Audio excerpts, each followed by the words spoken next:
Abram alas que o Tá Na Mesa Carnaval 2025 já começou e esse é o nosso último episódio.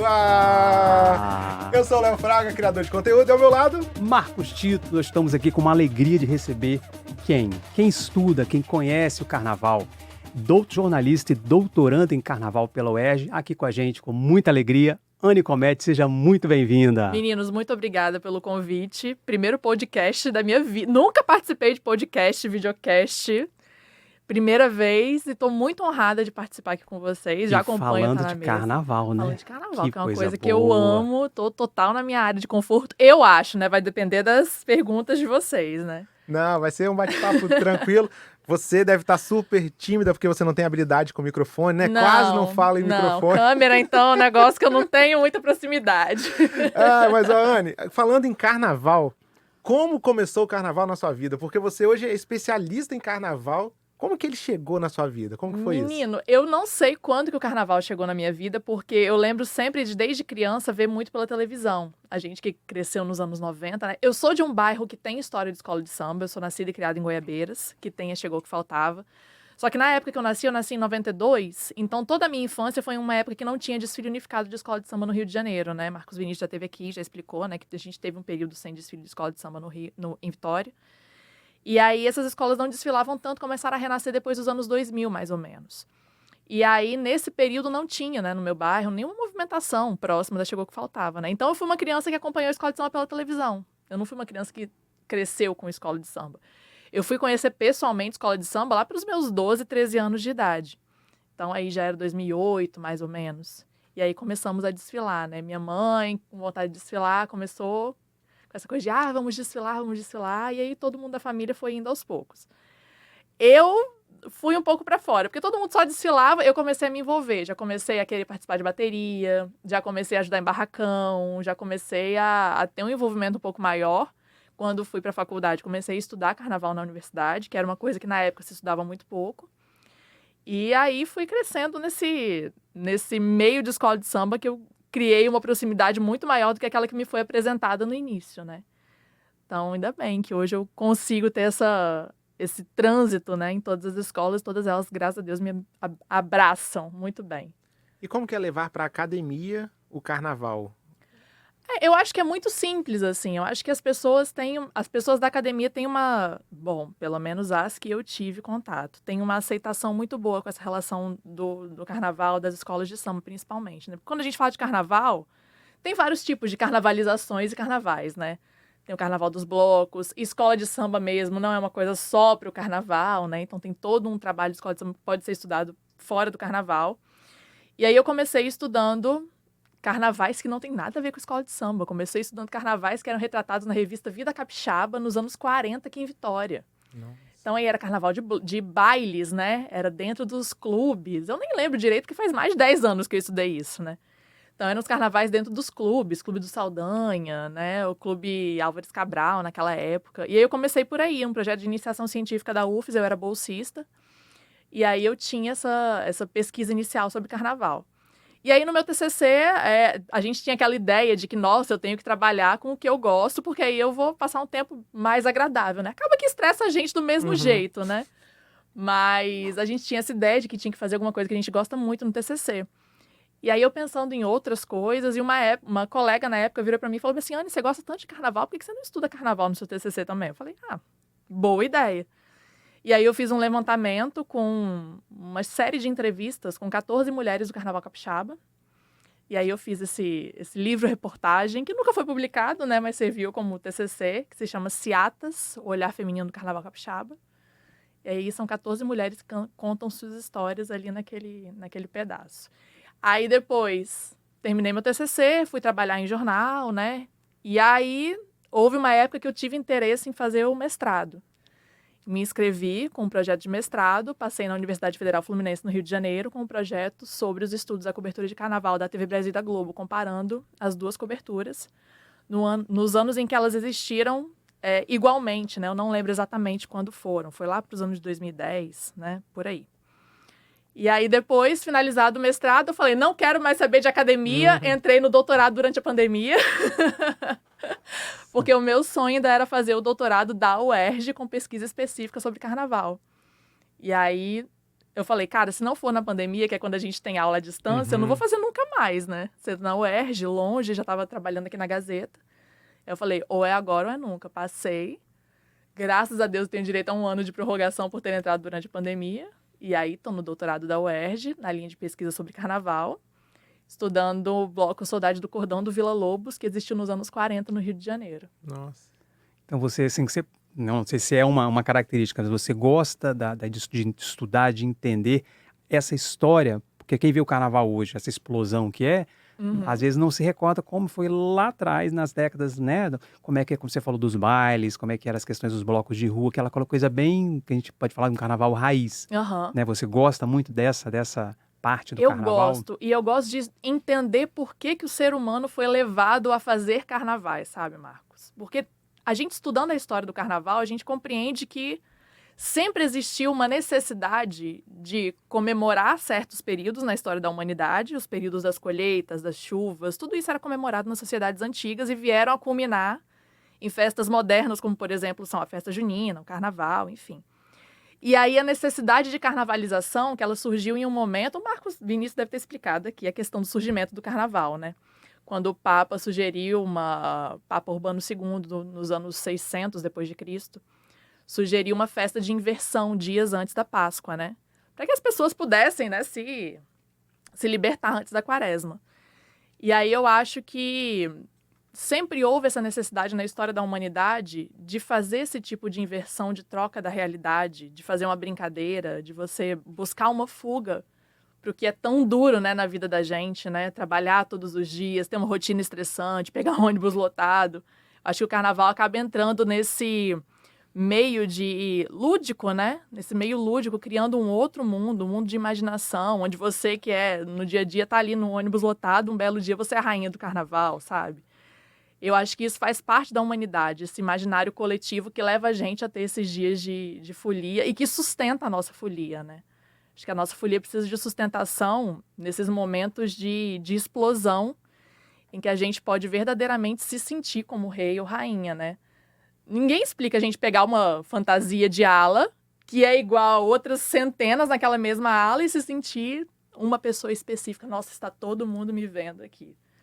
Todo mundo vira protagonista, né? Todo mundo vira protagonista. O carnaval, ele mexe muito com esse imaginário da gente, com essa... É até uma questão um pouco egocêntrica, mas egocêntrica no sentido bom da coisa. Da pessoa entender a importância dela naquele meio, sabe? Qualquer pessoa que você conversar num barracão de escola de samba, não digo menor no sentido de valorando, mas assim, por menor que o trabalho dela seja, ela se sente especial de estar ali colando uma cianinha, sabe? De estar ali costurando, passando uma roupinha na máquina. Até porque é uma fantasia que não se desmonta durante o desfile. Exato. É um quesito, é um ponto. Exato. A questão de quem tá ali coordenando as alas para manter o ritmo. Exato. Todo mundo, quem tá empurrando, o soldador. Sim. Então, todo mundo faz o desfile acontecer. E a gente até... Eu acho que hoje saiu no ar uma reportagem da pessoa que fez a fantasia estando na arquibancada vendo o desfile dela no ano passado. Ela falou, olha, eu que fiz. Então...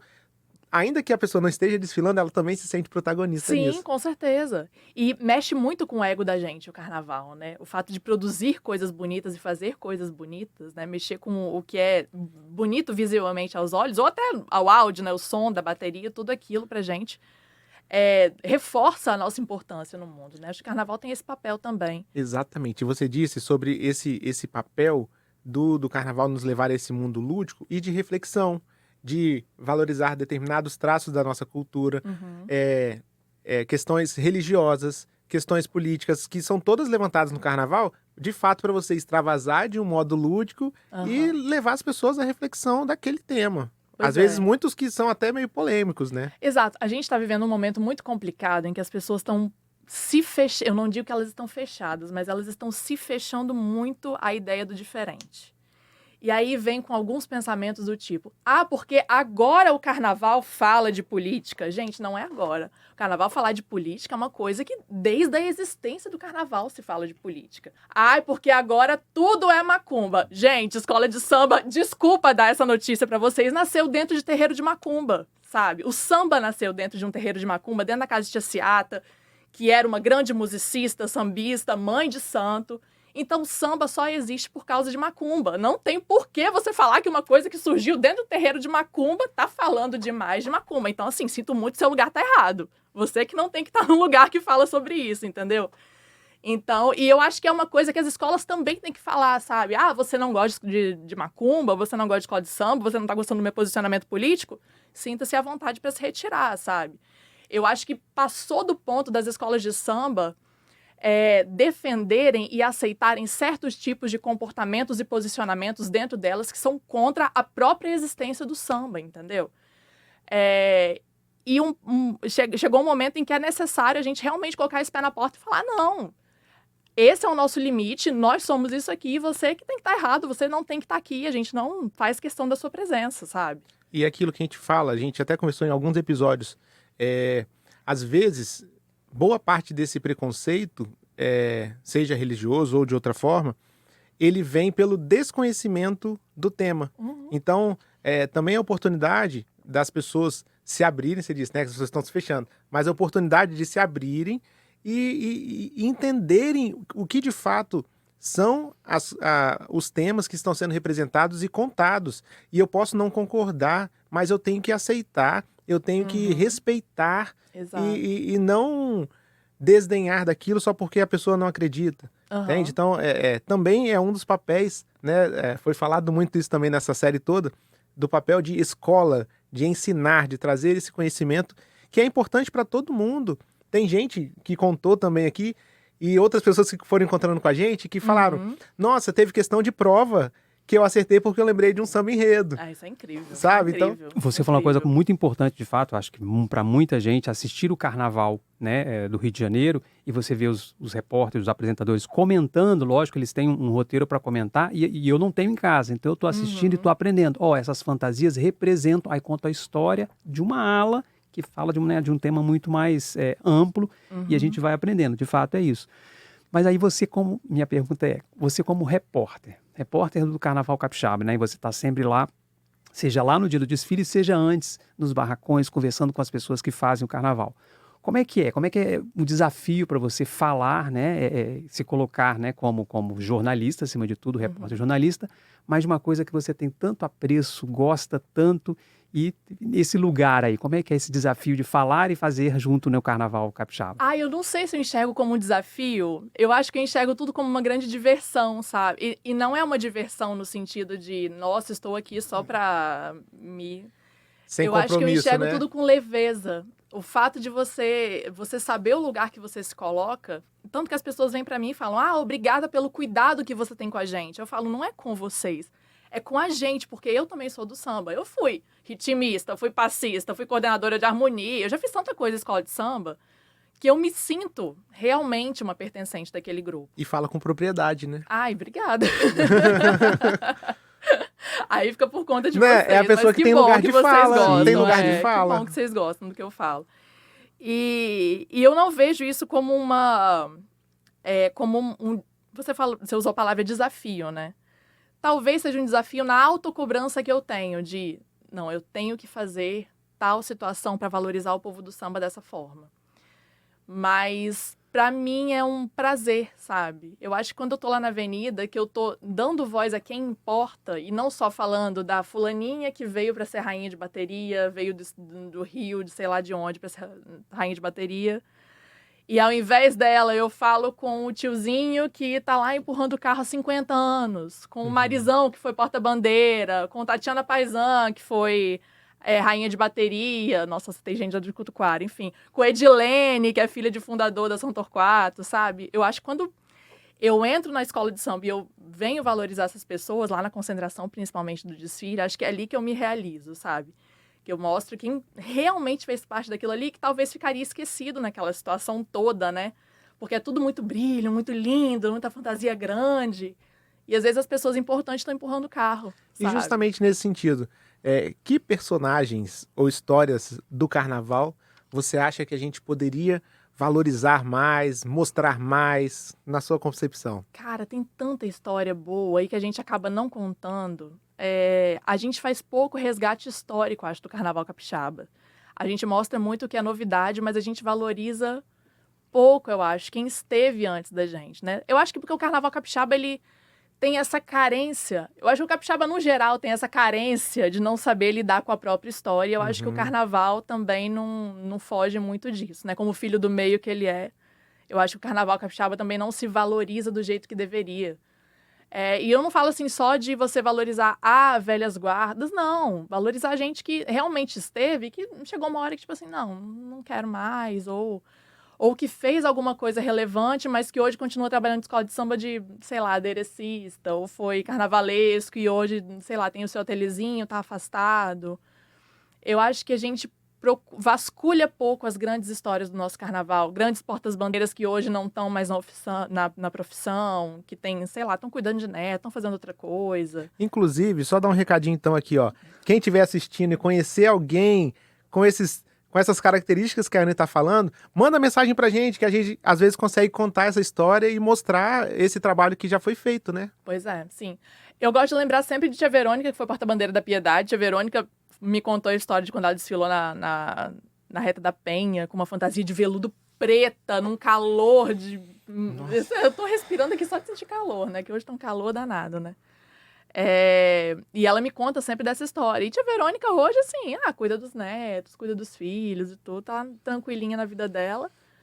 E é uma grande personagem do nosso carnaval. Marizão é a mesma coisa, passou por problemas de saúde aí diversos, enfim. E aí apareceu, de repente, um desfile da Jucutuquara, 2, 3 anos atrás. E ela falou comigo, eu jamais imaginei que você ia lembrar da minha história. Eu falei, mulher, como não, sabe? E quando era criança, eu via ela dançando. Criança, sim, né? Adolescente, eu via ela... Lembro, não via não, mentira, não via. Mas lembro de me contarem a história dela, né? Porque eu já estou da época de Andressa Leal, né? Enfim, Andressa Leal é outra também que hoje, por exemplo, ela tá na função de primeira dama da Boa Vista, mas era uma grande porta-bandeira, formou Sim. várias dessas porta-bandeiras que hoje Muitos dançam no anos. nosso carnaval, formou Amanda, formou, enfim, Amanda que hoje tá na Chegou Que Faltava. Muita gente foi formada no projeto dela. Então, eu acho que o capixaba tem essa mania de esquecer de quem ele é e de dar pouco valor às pessoas que ali estiveram. Eu acho que o samba capixaba não foge disso, sabe? Tanta gente que a gente vai conversar na escola de samba que fala, cara, poxa, Anne, eu queria que você contasse minha história, eu sou isso, eu fui aquilo, não sei o quê. Eu falo, vamos contar essa história. Seu Haroldo foi um desses, seu Haroldo da Piedade, Lajota do Pega no Samba foi um desses... Mestre Edu da Piedade, então, Mestre Jorginho do Pega, várias pessoas me procurando, poxa, conta a minha história, poxa, eu passei por isso, eu fiz isso, sabe? E me contando coisas extraordinárias que as pessoas não lembram, porque a gente tem mania de lembrar de coisas muito específicas, amarradas, e não dá essa abrangência para o conhecimento de escola de samba. Eu acho que tem surgido, né, um movimento, aos pouquinhos, o capixaba começa a se enxergar. Capixaba tem os próprios sambas, né? A gente tem visto muitos deles cantando características nossas, histórias do nosso povo, de pontos do nosso estado. Então, aos pouquinhos, eu acho que a gente, como capixaba, tá começando a se enxergar e falar assim, olha, Sim. não sou o estado esquecido do Sudeste, né? Então, tomara que isso, né, aumente e a gente consiga melhorar nesse sentido. E nesse caminho, né, falando, né, do Espírito Santo de Vitória, do Carnaval de Vitória. E você falou, né, que tem vários carnavais, formas, né, de uma comparação, se a gente puder fazer assim, como é que é o nosso carnaval comparado com outros do próprio Rio ou de outras eu queria falar isso, aproveitando até que o Léo perguntou aquilo, Marcos. Eu acho que o carnaval capixaba tem ajudado muito nessa recuperação da autoestima do capixaba.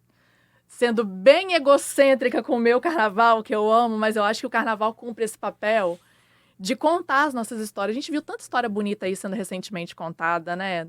Só do ano passado teve ali o Teatro Glória, né? Teve Homero Macena, teve tanta história legal que foi contada ali na Avenida, as músicas capixabas que a Boa Vista trouxe 2 anos atrás, sabe? Valorizando. Alex Lima vai ser enredo de novo esse ano, né? Enfim, tantas outras histórias que vão passar pela Avenida esse ano também. Eu acho que faz parte dessa recuperação do ser capixaba também. Eu acho que nem recuperação, eu acho que é um ser capixaba inédito que surge, né? Porque eu acho que essa valorização nossa é inédita. E é um processo, assim, crescente e geracional. Eu acho que é uma questão de nós aqui para os mais jovens, é uma tendência, né? Marcos Vinícius é da mesma geração que eu, então nasce uma geração de pessoas que valorizam o lugar onde está e que conhecem a fundo aquilo que a gente vive. E aí vem gente e fala bem assim, não, porque o Carnaval Capixaba agora é nacional, porque tem a cobertura nacional, todo mundo vê, enfim. Só que eu acho que o Carnaval Capixaba, ele tem essa oportunidade única de valorizar as nossas histórias, sabe? A Mug contou Zacimba Gaba anos atrás, a gente já falou do Café Capixaba milhares de vezes. Então, se a gente pode contar essas histórias, por que a gente vai depender, por exemplo, de uma Caprichosa de Pilares em 2006 para contar a própria história do Espírito Santo, sabe? Por que a gente não conta ela mesma? E aí são enredos que só podem ser tratados aqui. Tenta colocar um enredo de Congo no Rio de Janeiro. Não vai colocar, não vai funcionar, não vai saber como é que é, gente. Tenta colocar uma casaca roncando, igual o Genivaldo fez na Jucutuquara, roncando no meio da bateria. Uma banda de Congo que seja, sabe? Um ticumbi representando, enfim, apesar do problema que a gente teve com o ticumbi, mas isso aí é assunto para outra conversa. A gente não consegue encaixar em outras questões que não sejam capixabas. Eu acho que o ser capixaba, nesse momento, ele faz diferença. Na hora em que você... Não é nem mistura, porque as escolas de samba, elas têm uma questão muito específica de toques, de comportamentos, de protocolos que são seguidos dentro das escolas de samba que não existem em outras manifestações. Ou até existem, mas de formas diferentes. Mas eu acho que o ser capixaba ali importa muito naquele contexto. Você trazer a familiaridade, você trazer a proximidade com o desfile, sabe? Vem Cosme e Damião na Jucutuquara agora. Quem nunca participou de uma festa de Cosme e Damião, sabe? Na Piedade, Piedade. Na Piedade, desculpa. Na Piedade, isso. Eu tô doida já. É muita escola, né? Muito muita tema. escola, Imagina a muito gente tema. aqui, conversou com 14 escolas. Então, de fato, Misericórdia. confunde. Olha, foi maravilhoso, Foi né? muito bom. Em conhecer as histórias que vão ser levadas pro sambão. E nessas histórias todas, a gente sempre percebe essas peculiaridades, assim como você disse. Agora, como que, além da valorização das histórias, das pessoas, como que a gente hoje consegue tentar entender para onde vai o nosso carnaval com essas novas gerações que estão chegando, as crianças, adolescentes de hoje? Para que rumo você acha que a gente vai com essa transformação toda que a gente está tendo na nossa sociedade? Menina, eu tava conversando hoje com o Marcelinho, que é mestre... Não lembro onde que ele tá como mestre-sala. Na Eucalipto. Mestre-sala na Eucalipto. Ex de Marina Zanqueta e tá sendo mestre de cerimônias da Safira e do Eric no Pega no Samba. Tava conversando hoje com o Marcelinho sobre isso. Marcelinho falando que é muito importante incentivar as gerações futuras. E tanto que ele está incentivando a enteada dele, que é a Safira, e o Eric, que é o parceiro dela, né? Sendo mestre de cerimônias lá no Pega. E aí eu falando como que a gente é carente na formação de profissionais para o Carnaval Capixaba. Tanto que... Deixa eu só beber um golinho, tá? Tô com a boca seca já. Bem, porque é muito papo, né? Papo bom. Nossa! Papo ganha, ó. Mas então, voltando, a gente é muito carente da formação de profissionais aqui no estado do Espírito Santo para o Carnaval. E eu não tô falando de aderecista, não tô falando de costureira, eu tô falando de profissional de ponta, de carnavalesco, de mestre-sala e porta-bandeira. Não que costureiras e aderecistas não sejam profissionais de ponta, mas profissionais que levam o desfile nas costas mesmo, sabe? Que defendem os quesitos. A gente tem realmente essa deficiência. Tanto que uma escola, quando ela sobe do acesso para o especial, não é raro ela procurar profissionais de fora para fazer o desfile dela. Procurar mestre-sala e porta-bandeira, ou até mesmo um só do casal, pegar do Rio de Janeiro um e o outro ser daqui. Que, enfim, na minha cabeça isso não tem como fechar, né? Enfim, eu acho uma situação um pouco complicada. E às vezes pegar um carnavalesco que está trabalhando em uma outra cidade, talvez dê mais atenção para essa outra cidade, que dê um pouco mais de estrutura, um pouco mais de dinheiro para ele, né? Porque a gente sabe que pagar aqui ainda é um assunto complicado. Então, tudo isso, eu acho que acaba refletindo essa falta de formação no Carnaval Capixaba. E a gente tem um gap muito grande, tanto da formação de carnavalescos, quanto da formação de mestre-sala e porta-bandeira. A gente tem um projeto aí, que é o projeto da Ana Lúcia, que busca formar mestre-sala e porta-bandeira, mas ainda é uma coisa... Eu acho que as escolas talvez não se atentaram para essas novas formações, tanto de mestre-sala e porta-bandeira, quanto de carnavalescos. Eu acho que existem bons nomes disputando por um holofote, mas as escolas estão sempre apostando que o de São Paulo é melhor, porque o do Rio é melhor. Não, o Carnaval Capixaba tem especificidades. Gente, Selminha Sorriso tirou 9,8 aqui, né? Não sabia dançar no Sambão do Povo. E não é porque... Não é minimizando a Selminha, mas ela não sabia a direção do vento no Sambão do Povo, gente. Sabe? Como que você vai dançar bem num lugar que você não sabe a direção do vento? Você não sabe o ritmo da escola? O nosso Sambão do Povo é bem menor do que uma Marquês de Sapucaí, então tem um ritmo próprio de desfile, uma cadência própria, harmônica, né? Até falando sobre isso. Então, tudo isso influencia na hora de você contratar um profissional. E aí, às vezes, você contrata uma pessoa que nunca dançou aqui, vai vir pela primeira vez, vai, sabe, fazer um bailar diferente daquele que ela não está acostumada e, inevitavelmente, vai tomar um 9,8, né? E essa fala sua reforça o fato de quem, às vezes, olha de fora, não enxerga o carnaval com todo esse rigor que ele tem, com esse comprometimento, só vê como, às vezes, uma festa ou uma bagunça até, fala, bagunça ali. E não, tem todo esse trabalho mesmo envolvido para que isso tudo aconteça. Sim, eu falo com as pessoas, carnaval dá trabalho, né? Carnaval não é só curtir, não é só festa, não é você colocar só a fantasia. Até para você colocar a fantasia dá trabalho. Você tem que pagar o seu boletinho, ir lá na escola para você carimbar o seu passe, pegar lá o papelzinho, levar no outro lugar para você pegar a sua fantasia no dia certo. Chegar em casa, conferir munhequeira, negócio do pescoço, Sapatilha. Cabeça...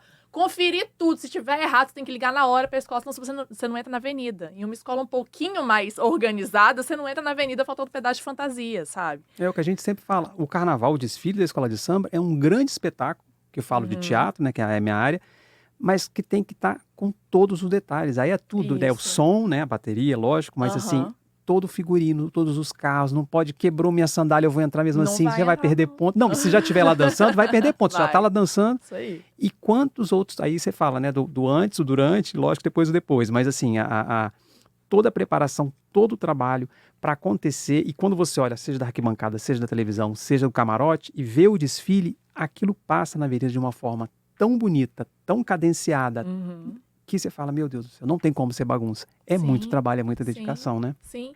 E são trabalhos que as pessoas não veem, às vezes. Você quer trabalho mais cego que o trabalho de harmonia, gente, que é um dos trabalhos mais importantes e que mais dão trabalho da escola. Eu liguei para a Slim esses dias na MUG, qual que é a medida do Sambão do Povo esse ano? Todo ano ele vai lá e mede, da linha amarela de início à linha amarela de final.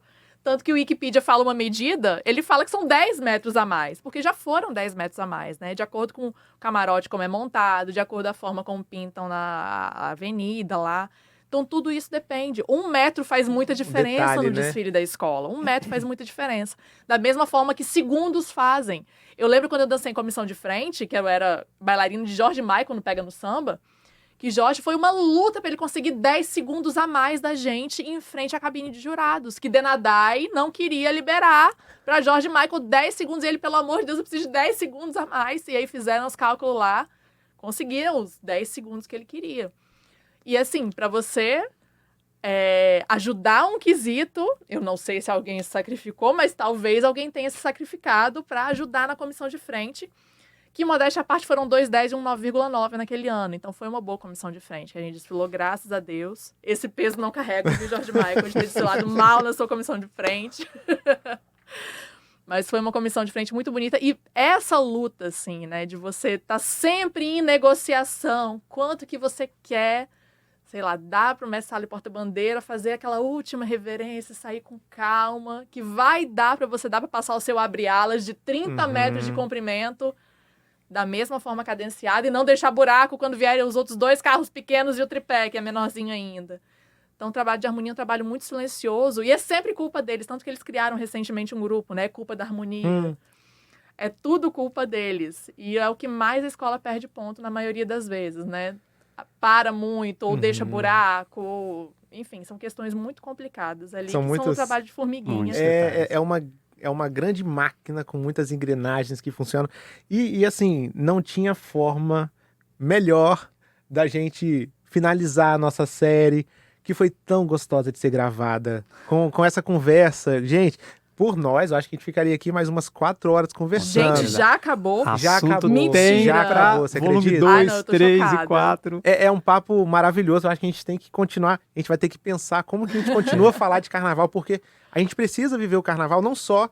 E eu falo isso pra gente também que cria conteúdo, não só nessas épocas que antecedem o desfile, mas pensar nele também durante todo o ano, quando se começa a pensar no desfile do ano seguinte.